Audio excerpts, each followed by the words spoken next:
You can really just harden up your sphincter with a lot of effort and time.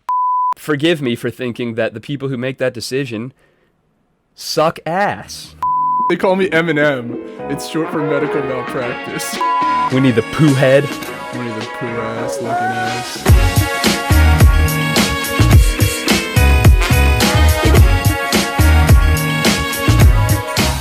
Steve, clap with me on 3. 1, 2, 3.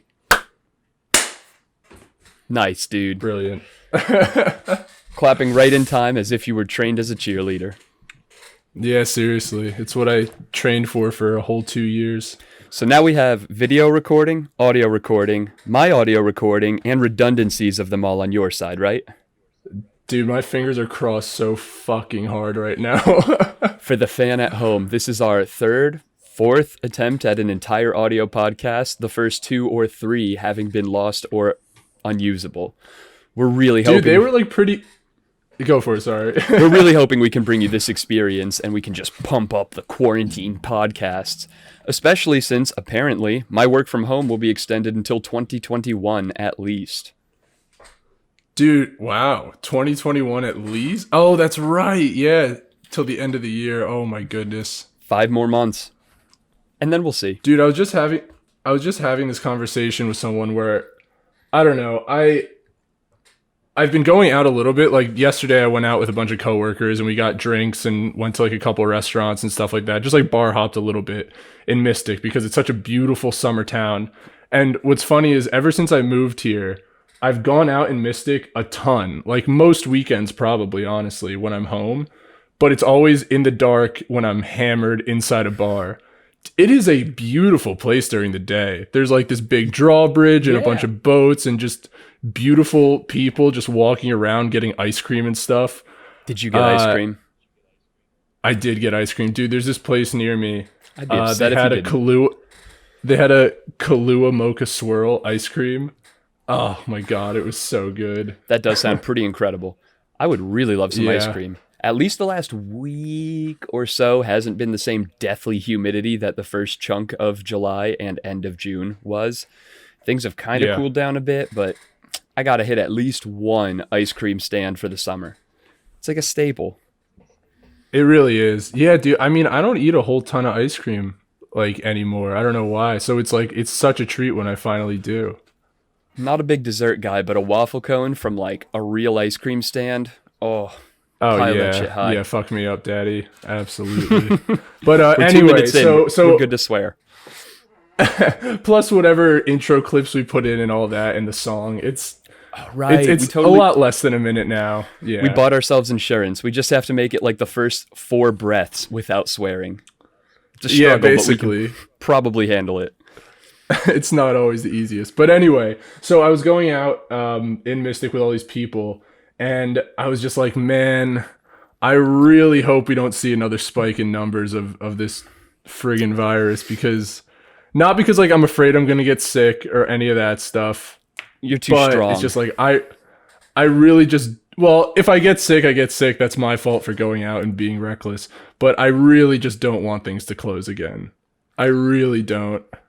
Well, in the places that are experiencing spikes, that's happening. California finally got bars Yeah. and restaurants and all, and they had to shut back down. But Massachusetts and Connecticut are both doing really well in terms of testing thresholds, and we're down at or below, I think, 2% positive, which is the ratio of tests to positivity that I think they need for it to be sustainable. And Rhode Island, between us, has done the best job. They've had like an 85% decrease over the last couple of weeks in terms of positive rate. So our corner of the country, at least, is doing apparently really well. Yeah, for now. Suck it, Arizona. Yeah, really. Jeez, Well, they are. You thought so much heat, They are sucking it. so much sunlight. People figured that it wouldn't be a huge issue, but man, they're getting hit hard. It's like them, California, Florida, and Texas, I think. Yeah, basically. Georgia's not doing too great, but that's just because too much of Florida's rubbing off on them, I think. Florida, what a special place. Who would have expected there to be a virus spike there after things opened up? Yeah, oh my goodness.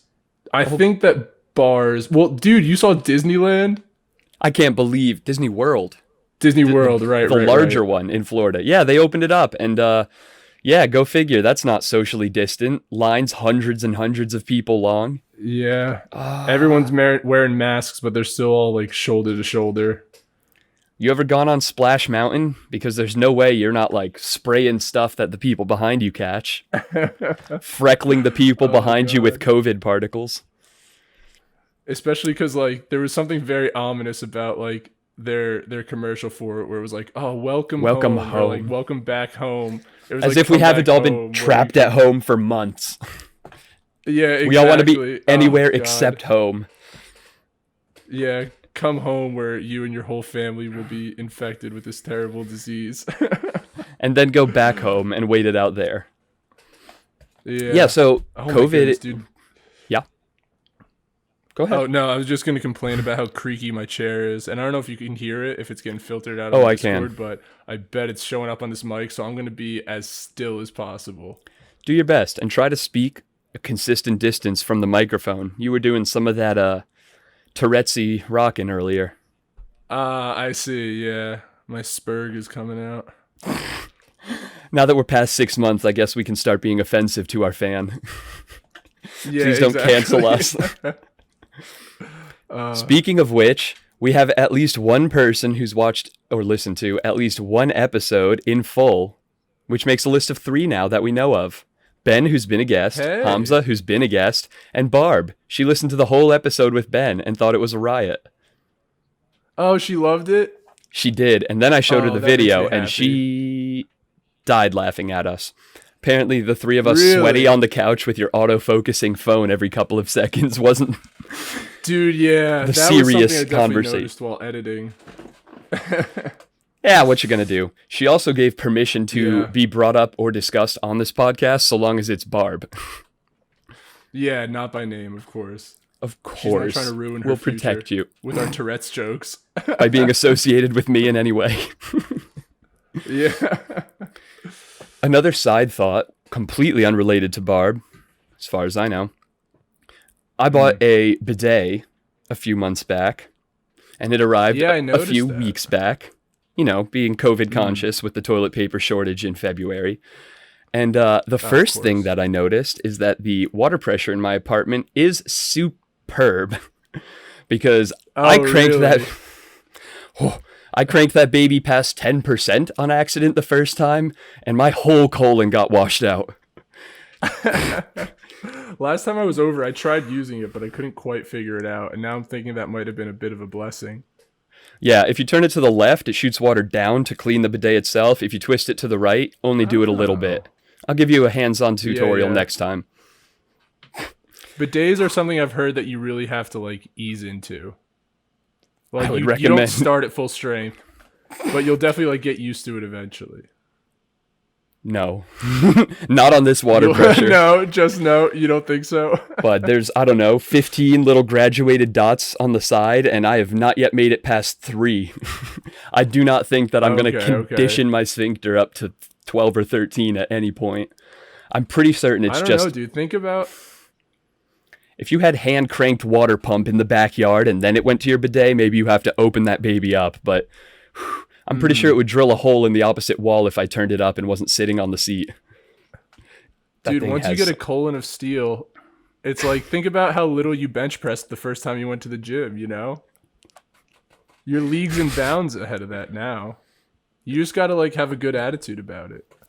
And make sure that I regularly rotate bidet training into my lifting regimen. Oh, 100%, yeah. It's like doing planks. You just hold it for as long as you can. It's like working calves. People forget, or shoulders, but you have to rotate that in consistently if you want to see results. It's also like calves in the way that people think it's genetic, like completely, and that there's nothing they can do about it. But you can really just harden up your sphincter with a lot of effort and time. You can really pump up the bulk around that. Take a bunch of creatine. Exactly. Sit down on the toilet, squeeze as hard as you can. Oh! Just empty everything as fast as possible. That's how the Marines do it. I'll have to check in with Carter. Yeah. Marine bidets. Would that be like a canteen with a little hole in the top? just squeeze it at someone. Yeah. That takes a buddy system, it's good that they have that brotherhood in the Marines, because that's like a one guy bends, the other guy squirts type of deal. Yeah. To practice, one person practices their aim, the other one practices their resiliency. It's like weight training and going to the range at the same time. Look at how it's a 2-for-1 special. How innovative our armed forces are.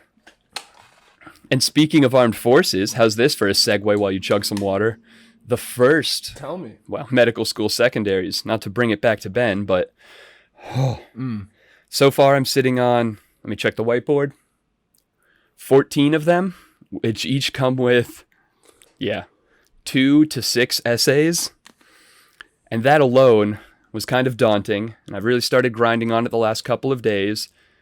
But I realized yesterday that it is not just essays I have to complete, but whole secondary applications along with them, including, you guessed it, biographical information like my name and date of birth and the schools I went to, and all of the relevant coursework for the prerequisites. Basically everything that I spent weeks filling out that first application and sent to all of these schools, they want individually entered into their own application portals. So, thanks, American medical schools, for really allowing your prospective students to capitalize on the precious time that they have before signing their life away. Seriously, dude, that's why something like the Common App was such a blessing. Like, for the most part, every school you applied to just took the same thing. You filled it out once. Everyone just agreed, like, this is the important information. But I guess and that's are a little bit more prude. You would think. That's what the primary application is. The AMCAS, is the Common App for medical schools, and almost every school in the country uses it. And that is what I did. That has all of my information. That thing has basically my entire life charted out with the classes, the jobs, where I've lived, my family's occupation, every research job experience that I've had, more or less my entire relevant set of characteristics and body of work has been transmitted to these schools.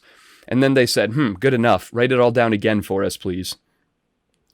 Individually. Can you think of any argument where that's necessary, honestly? If they already asked you for it once. The only possible reason is that they use that initial one to filter out the secondaries based on like, GPA was too low, MCAT was too low, whatever. And then they throw away the other 16 pages of the application.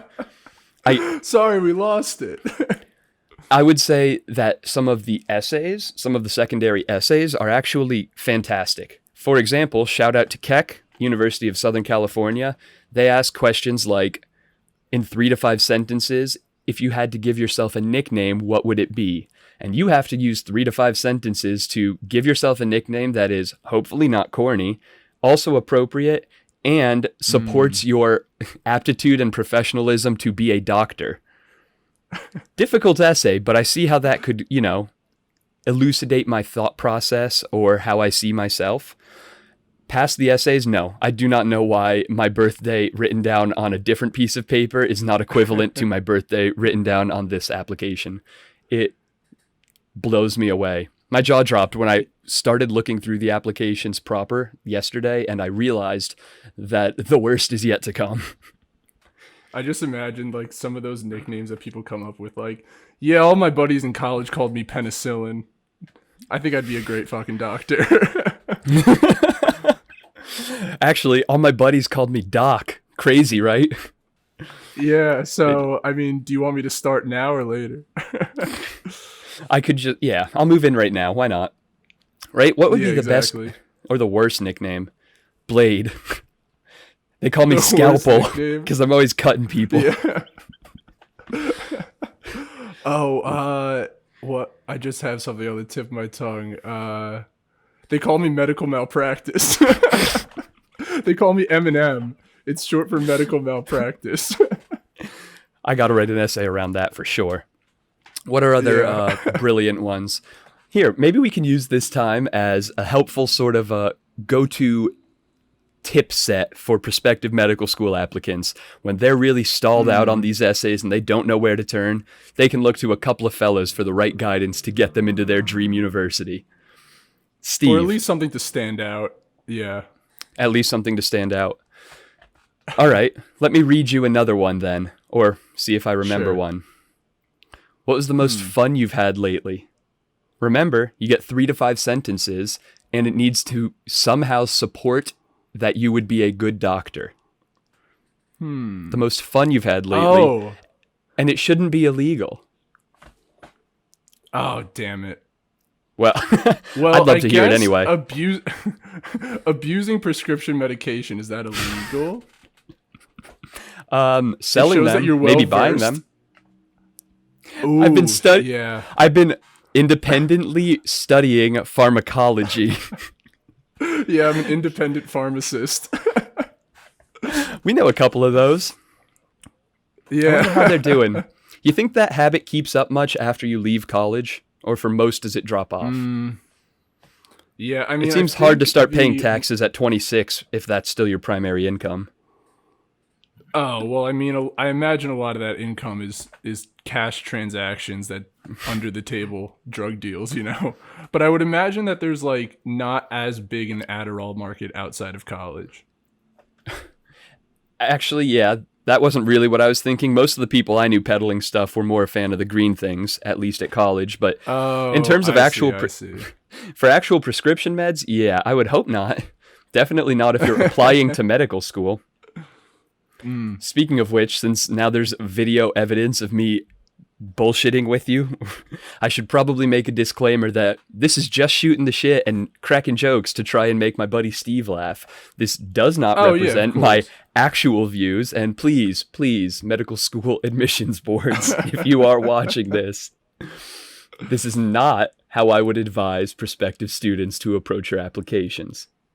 Oh, yeah. Anyway, now that that's covered. Unless you're just trying to like... You want some Adderall? Unless you're just trying to decrease... decrease the competition. Yeah, I'm thinning out the field. Chop them off at the knees. Medical schools love when you are aggressive. Let them know that you won't stand for any shit from patients or teachers. I love medicine, but I hate people. I prefer all of my patients to be under anesthetic. But you're a dermatologist. It's just easier if I don't have to deal with them. Yeah, you're a general pediatric practitioner. Right? That would be probably the best way to handle it. I mean, I don't think kids are all that well behaved in doctors' offices. Skip the lollipop, or keep the lollipop. Lace it with fentanyl. Ooh. This could be revolutionary. You would think, but there are actually already prescription fentanyl lollipops for pain management. For children? Generally not.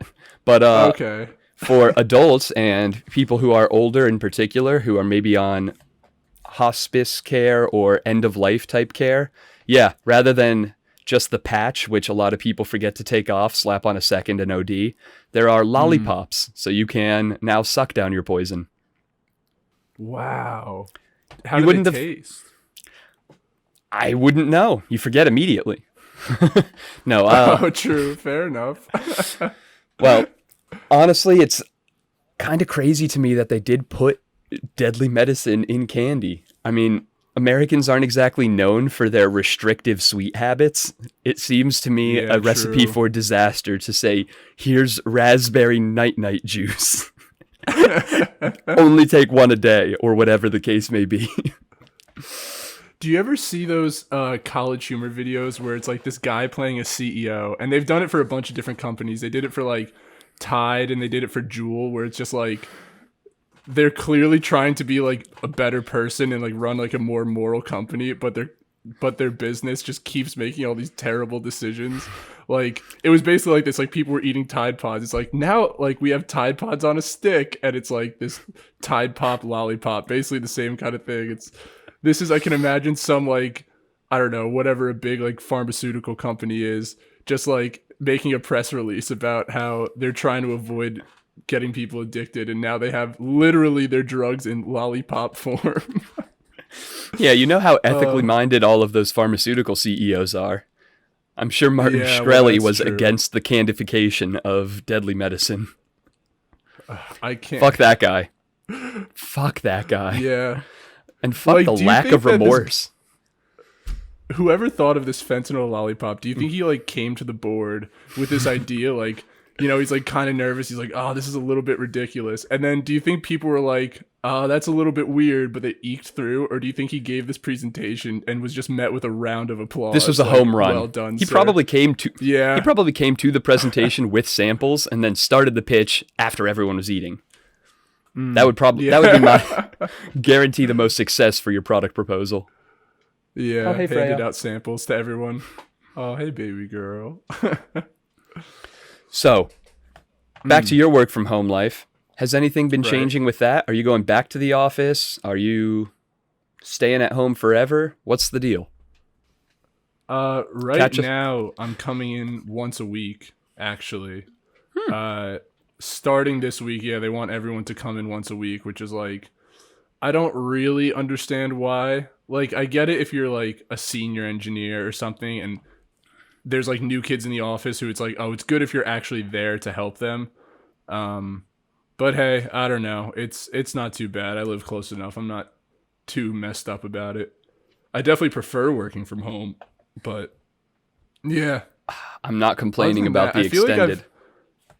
I feel like the fact that things are opening up now and I've been just going out and drinking and having fun more, my actual time at home has been less productive than it was. I remember for a while I was like really doing good, dude. I was like picking up hobbies left and right.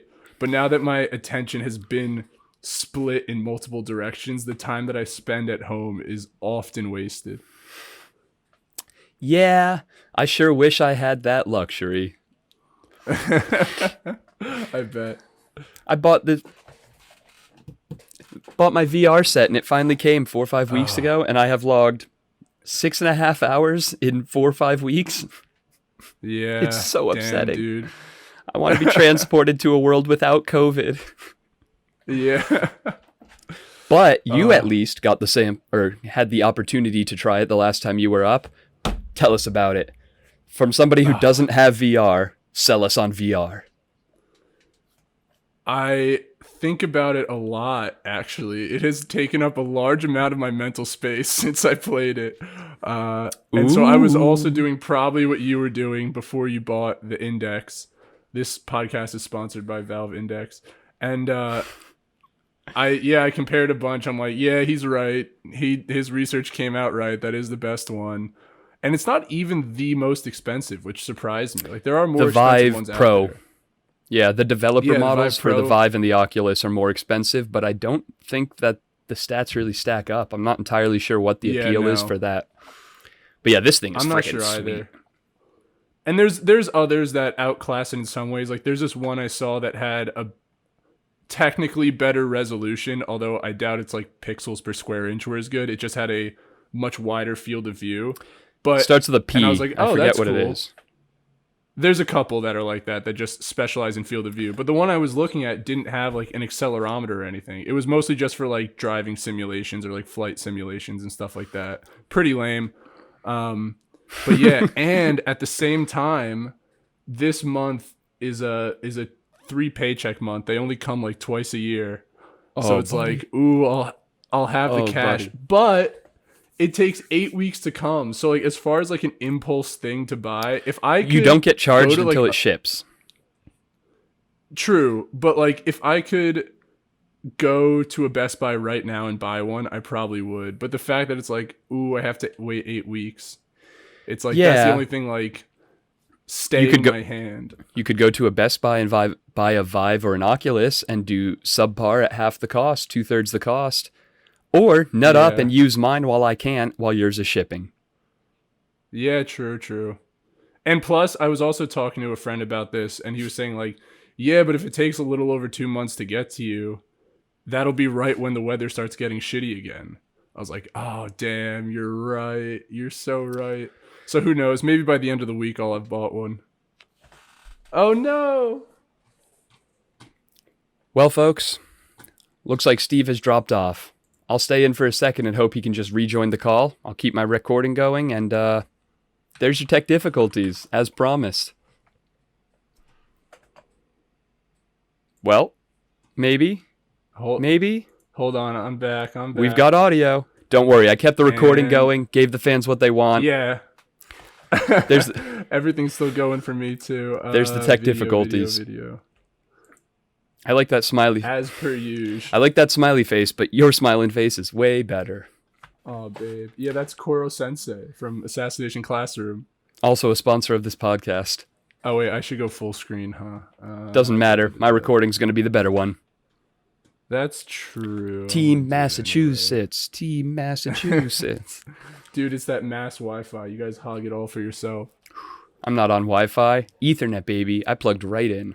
Real? Yeah, maybe I should figure that out and do it. And I also bought yeah. 5-person Verizon family-sized internet package, just in case. My connection my strength is good. It's just sometimes it only has to chop out for like a half second to do something like that. But stupid. So anyway, yeah, I could see myself buying VR in the near future. I think that you should put the order in now, since you can cancel it at any point up until it ships, and the sooner you place the order, the sooner it would arrive. Like when we hang up the call, you should probably put the order in and then make a decision over the next 5-6 weeks if you're going to do something else, or just wait on that. I was considering buying it like secondhand because you can spend more money and get it in like 2 days. Yeah. But do you need it faster? And do you trust somebody else's handling of technology that is notoriously swung around and smashed into things?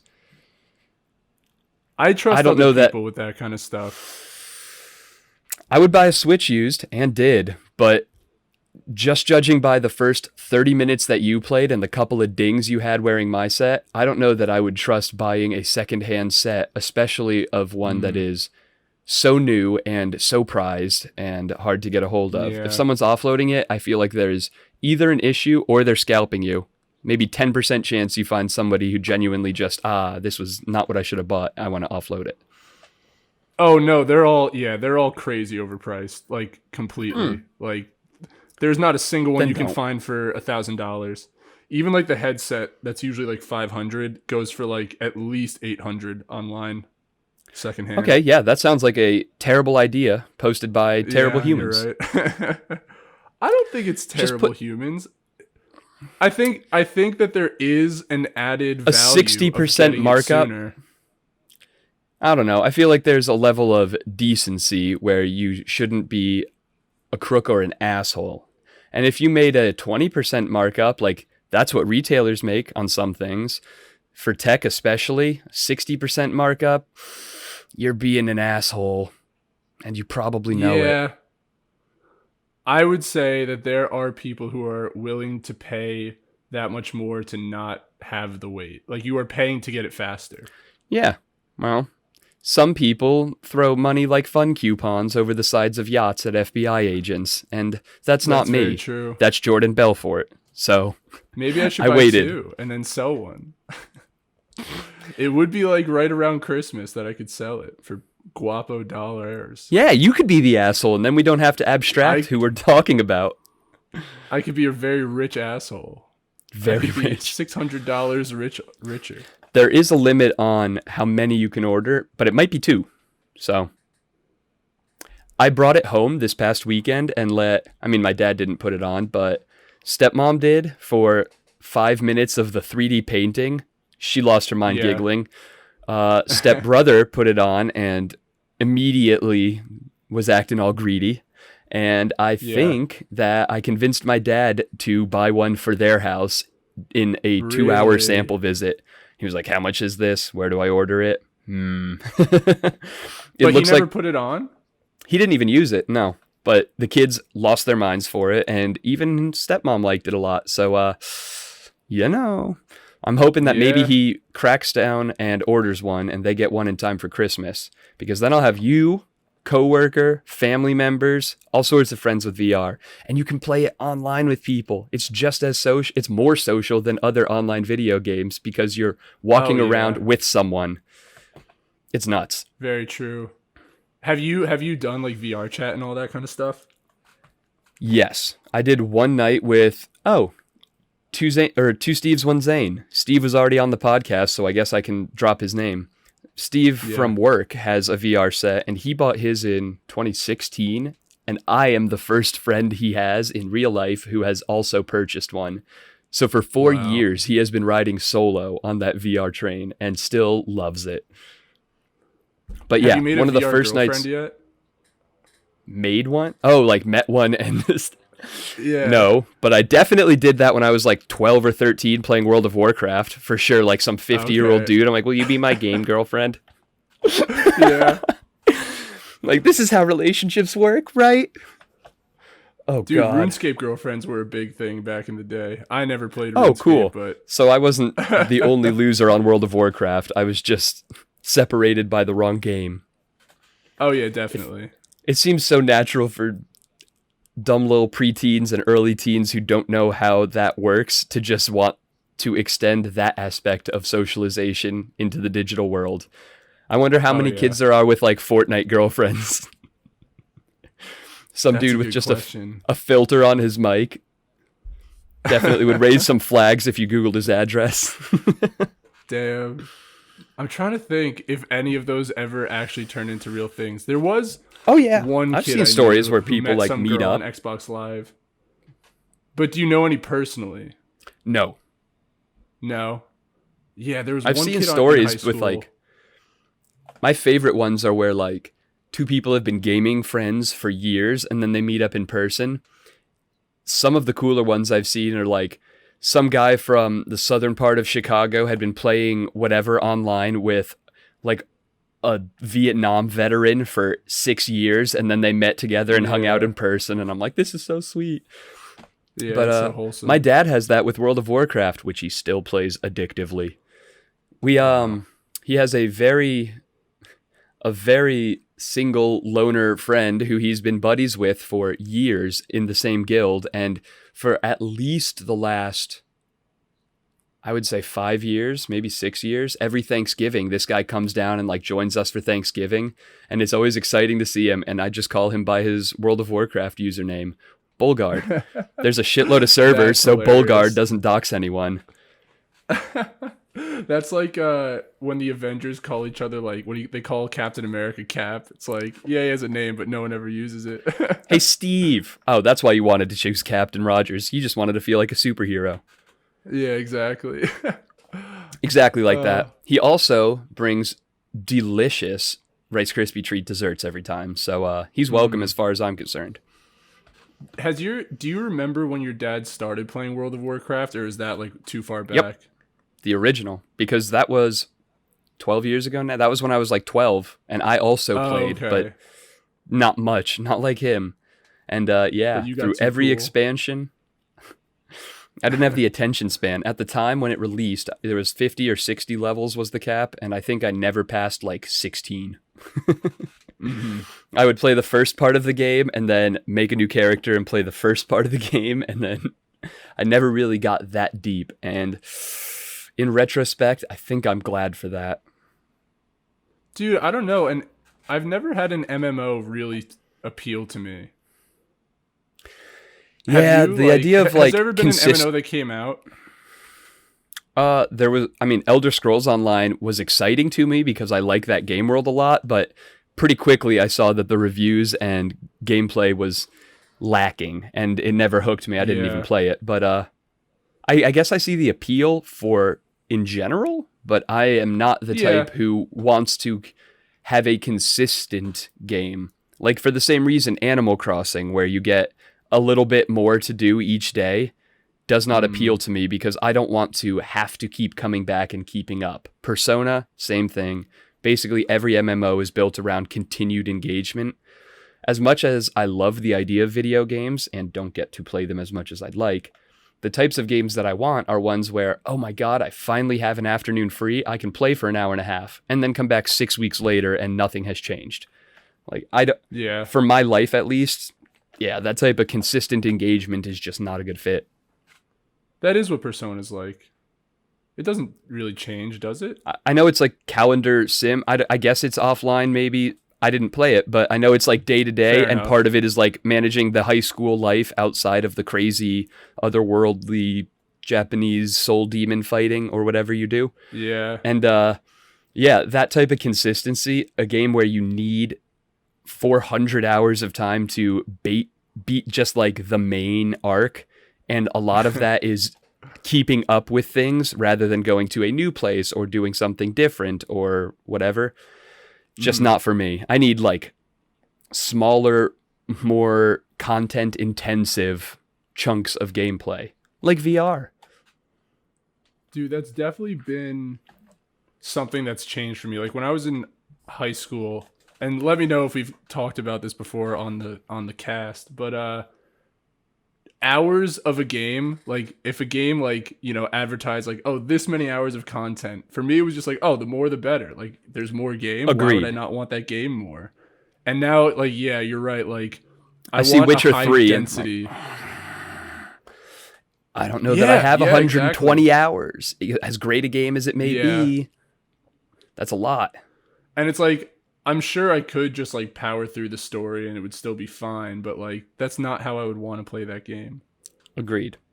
So I'm sitting 2.5 hours into The Witcher 3. The most recent thing I did to that was Breath of the Wild. That was like a pretty long open game, but how much time did you end up putting in? Genuinely different. Oh God, I don't remember. I was playing it for like, I mean, I wasn't sitting down and playing it like every night or anything, but I played it for, I feel like, a couple months. That's on the list. I mean, I have so many games. I have probably 8 or 10 games on Xbox that I want to play, not just have and haven't played, but actively would like to at least put a bunch of time in and get the fun out, even if I don't finish it, like The Witcher. And then on top of that, I have, I would say, at least 3 or 4 games on the Switch. Like I want to finish Pokemon. I want to finish the Zelda. I want to play Odyssey. I'm halfway through that, and I owe you back your game cartridge whenever you want. A bunch of those. And then I bought basically every VR title that I would want to play. And, you know, not wise, but very exciting. I've pretty much turned my apartment into an arcade that makes it perfect for hosting anyone, especially if they like video games. It's it's like I'm the curator of the Forbidden Garden, and I do not get to partake in the pleasures therein.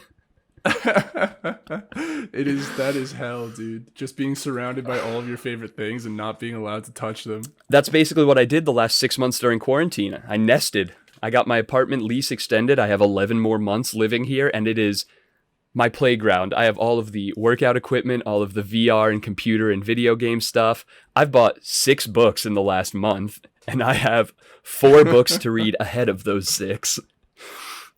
Damn. I might be over budgeting myself, but as soon as these essays are all done, and then the whole application that came with them, maybe I get to start trying some of these things. Yeah, really. Do you think it's going to be better or worse once you're in med school?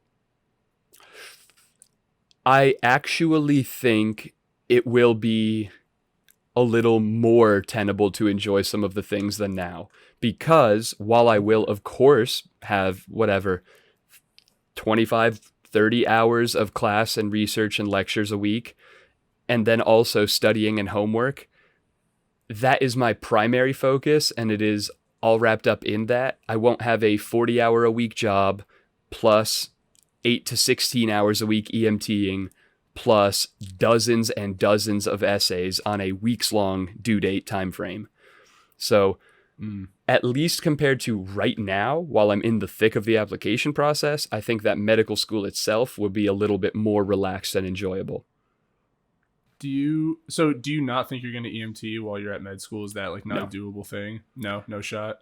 I don't think that I can, mostly because as far as I know, EMT companies want consistency. The company I currently work for, you have to commit for at least 1 8-hour shift a week. That is the same time every week for a year, should you stay that long. Okay. So I'm working Tuesdays 1 to 9 until next summer if I stay with this company, or next spring. If I could find a company, maybe even an ambulance carrier associated with the hospital that my medical school is at, I would not mind keeping up with that. But as incredible as actual patient care experience is, and as much as I like having some source of income, I have a feeling that there will be a lot of opportunities to interact with patients and continue receiving all of the benefits of EMT work in a way that is more directly tied to medical education. Clinics that are associated with the teaching hospitals, additional community service and outreach programs. Like, I think I can do patient care, maybe even finding employment during medical school is tough. I was hoping to do that, but from most of what I have heard from the medical students that I have talked to, that is a rarity for somebody to do. Yeah. So would I like to? Sure. I'm not intending to, and I'm going to keep my eyes open for the best opportunities that I can, although that would be in the running. If I find that I have 10, 12 hours a week free, I don't need 10, 12 hours a week of video games and reading. I could pick up a shift. Yeah. It's just the problem is that it has to be the same 10 to 12 hours every week. If it was this company, yeah. Yeah, okay. If I could, I mean, if there's a company that's happy with twice a month per diem, like pick up a weekend shift when I have a Saturday free, yeah, I wouldn't mind being on the payroll so I have the opportunity, but it's not something that I'm banking on continuing during that. Gotcha. Yeah. That's coming up too. Time's flying so much that I know it's going to be surprisingly soon when it's, oh shit, time to move again. Yeah, dude, you have so many things to move now too in your little arcade playground. On the bright side, I can't imagine that I move into an apartment with less space than this single room. Especially, I talked to one of our fraternity brothers yesterday on the phone and caught up with him at medical school. You can probably piece together who it is just from that. Mm-hmm. He's pretty incredible. Gotcha. And his housing situation in Manhattan is a 2-story apartment with 6 people, which is sick. I would love that, but that means that they have obviously a shared like kitchen area and also a shared common area, and he has his own room. So if I have my own room and then I put my maybe oversized TV and some of my toys in the shared space to help with everybody's stress, then hopefully I'll at least have enough storage. I don't know if I would trust that VR headset with 5 other people, even if I could pick the 5 people. That plugs into my computer. Don't know if I would trust it. That plugs into my computer. Okay, fair enough. That's mine. But good call. I don't touch this Xbox enough for it to be hidden away in my room. I'm not greedy with my things. This is basically built so that my friends can come over and enjoy it. True. Little bit more impetus for you to consider moving wherever I end up. Yeah, very true. Well, if I do get my own VR, then I'll probably never have to leave my apartment again. Check right out. Speaking of which, little brother Brode did not try VR. I started putting it on. He's like, I don't want something over my face. And I'm like, you're an idiot. This is exactly where you're going to spend the rest of your life once you put it on. That's incredibly shocking to me. Right? The kid who spends like how many hours a day 14 on his computer. Yeah. I'm pretty sure he's giving himself forward scoliosis from it. Yeah. He doesn't want something on his face. He's like, blah. And I'm like, all right, you probably need to chill out with that. You're 17. Calm down. I wonder if that's something that he like heard online where it's like someone said that they didn't want it on their face and how it made them claustrophobic. And he's like, oh yeah, I don't even want to like mess with that. He said he has problems wearing his headphones for too long. I'm like, all right, this sounds maybe more like a personal issue that you should try to overcome. Yeah. Sounds like you're limiting yourself pretty arbitrarily. Yeah, but I mean, it's also not the biggest thing, I guess. No, but it was frustrating to have him like do a little freak out and be like, no. I'm like, you're going to enjoy yourself. I packed this up and drove it down so you could try it. Little dick. Oh man. That's so wild. Who could say? He's an interesting cat. Yeah, you can't get a beat on him. Figure it out. He's about to be a senior, man. He's starting his senior year of high school in the midst of COVID. Grateful I'm not him. Does he know if he's going back to school? His town wants to. And his town, maybe this has something to do with it, maybe not. But the town that they live in is predominantly white, largely Republican. Yeah. I don't know. It's so crazy. Right. That I this drove has become past a partisan issue. Yeah, this has become a partisan issue. Exactly. I can't believe it. It's so goofy. It's so goofy. So many things are so goofy about partisanship in American politics. So goofy. Even to the point where, like, I can understand there being a disagreement, but it's crazy that the overlap between all the other partisan issues and now this, that if you are on one side of the aisle, you believe in one thing. If you're on the other side of the aisle, you believe in the other. Basically, again, like I said, I understand the disagreement, but I don't understand why it then gets tied into it's a package every deal. Other disagreement. Yeah, exactly. It's a package deal. I think it's just about at all of the politicians, I don't know their Twitter handles or whatever, but at all of you, just about the stupidest thing you could do as a human being to act like that, to shut your mind down to half or more of the world, of opinions, of people, to outsource your thinking to a prescribed, prepackaged set of whatever. I don't even buy bundles of video games, and I have been relentlessly buying video games because the bundles are not quite what I want. And yet we're supposed to do that with issues like, can we have guns and should people have abortions? Maybe the stupidest thing that exists. There's a lot of dumb political systems, but at least as far as America goes, it is breathtakingly shocking in its idiocy. I literally am out of words because it is so difficult to describe how incredibly thick-headed you have to be like, oh, this is the way things should go. Yeah. Yeah. Oh, you like shooting guns? I bet you like, I don't even want to get into this. It's so testy, but I bet you think masks are fake news, huh? Like, yeah, those things are super related, and that's exactly right. You know exactly who I am and the way I think on everything. You have an elephant pin on your backpack? Like, I bet you don't want babies dead. Not that anyone wants babies dead, but... I remember that was one thing that Andrew Yang was saying about how, like, his universal basic income plan was, like, a very conservative idea, even though it is, like, a redistribution of wealth. But he was like, look, we are literally taking money that the government would have and giving it to people. Which is conservatism. Yeah. Yeah, it's like we think that, like, don't you think that you know how to use this money better than the government does? So here, take it. Everyone. Not just, like, rich giving to poor. That's the thing. It's everyone. People still see him as, like, a communist. People are dumb, man, and it doesn't fit into the prepackaged, this is your lane. Yeah. People are not all dumb, and everybody is capable of being not dumb, but an astounding proportion of people would choose being a sheep. And I don't, maybe because it's easier, maybe because tribalism just feels that good and they love tickling their in-group biases, but it's incredible. It is shocking and disappointing. And that is not anything that is unique to one side or the other or the people even in the middle. There are plenty of people I know who have a mix of both views and just eschew one group or another and all of the things that they stand with all the same.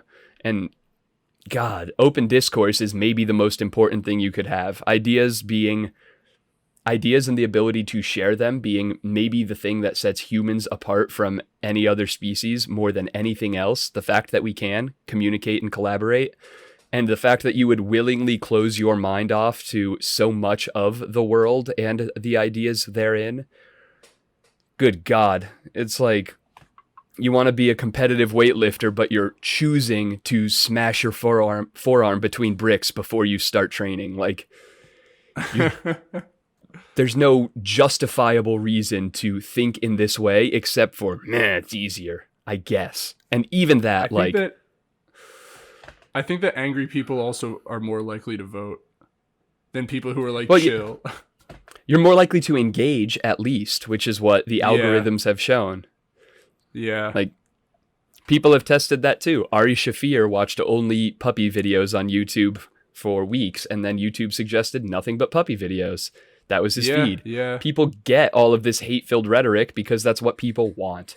And rather than misery loves company, and people love burying their head deep in the misery and then trying to drag as many others down with them, I guess. That's why I like people who are friendly and open-minded, and friendly, especially. Nice people are great, and I would love to see more of them. I want to reiterate that.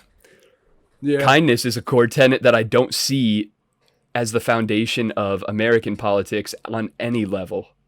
Maybe local politics, which I used to think were, like, in high school, I was one of the 2 students in our high school who was elected to the town board of education. We had 2 student representatives, and every other Wednesday I sat there for 4.5 hours and watched a bunch of petty small town politicians stroke their own egos and make massive deals out of very minor things. And it left such a sour taste in my mouth that I figured all of local politics was just that level of back patting and posturing, and very distasteful from what I saw.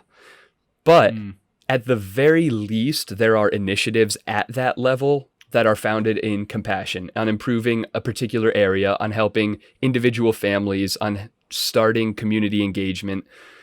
That fades out as you get bigger. So I've kind of come around on the idea. I think that local politics, while absolutely suffused with a bunch of self-important people with bad opinions that they don't want to have addressed or debated with anyone else, at least has a little bit more of a foundation in, community.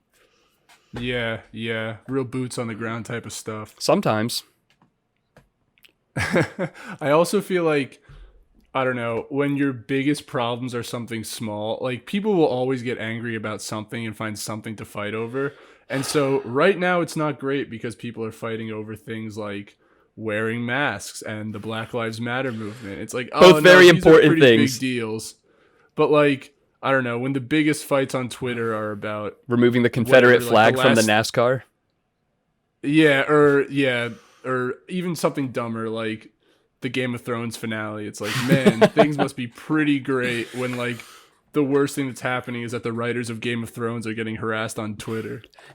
And I think that there would be not really a problem with it if people kept that perspective in mind, but it becomes this all-consuming issue, a Twitter beef or a Game of Thrones feud, and people do not keep in mind that the only reason they are having those discussions is because their safety, welfare, housing, everything else is largely taken care of. At least compared to 60, 100, 200, and everything before that years ago. Good God. People are soft, and I don't mean that in the, coddled snowflake way, although that's a thing to address. People are soft in the sense that they will make mountains out of molehills just to be negative, shitty people because their lives are going well, relatively. Dude, honestly, watching Hamilton reminded me of that more than anything. Because that was like 200 years ago, and it's like, oh my goodness, these guys were lawyers, most of the guys that were in charge, and they were fighting academics in a war against... Yeah, exactly. They were like these like warrior philosophers who came out on the other side of a war and then crafted a constitution. I can't imagine like the academics of today doing something like that, where at the same time, while they're fighting this war, they're also eating their own horses and shoes in the snow. I would hate for anyone to I would hate for anyone to have to go through that. But I do think that there are a lot of people who would really benefit from a little more of struggle of that type. Oh yeah, I'd give up so fast. Are you kidding me? I would definitely be like that people Aaron adapt Burr guy. Maybe if this were happening like over the course of the next couple of years, I feel like I'd be a real Aaron Burr about it. We'll see. There's a lot more sanctions coming down on China from us, the UK, all over. It's looking to heat up like a Cold War. It's literally looking like a Cold War. Yeah, seriously. Oh my God. Well, I don't know if you were watched that Rogan episode from a while back with that Asian woman who was on, but she was just saying how like China is basically, as far as like our entertainment at least, China has like their hands in everything. So like Disney movies and a bunch of other like big budget movies all have to, like Top Gun was another one. They all have to appeal to the Chinese market. Stuff like that. Google had to, if they wanted access to the Chinese market, they had to like alter their own search engine so that it was more compliant with their rules. They had to firewall themselves. But their argument was, well, if we don't, then China's going to pull a China, which this is also kind of a topic that I guess culturally leaves a bad taste in my mouth, but they're so fucking chill with intellectual property theft. They're like, fine. Yeah. And I don't like that on principle. But they'll do it anyway, and they will capitalize on it with much less regard for equality or human rights or whatever. Yeah. Dear God, I hope Winnie the Pooh catches COVID soon. That guy sucks.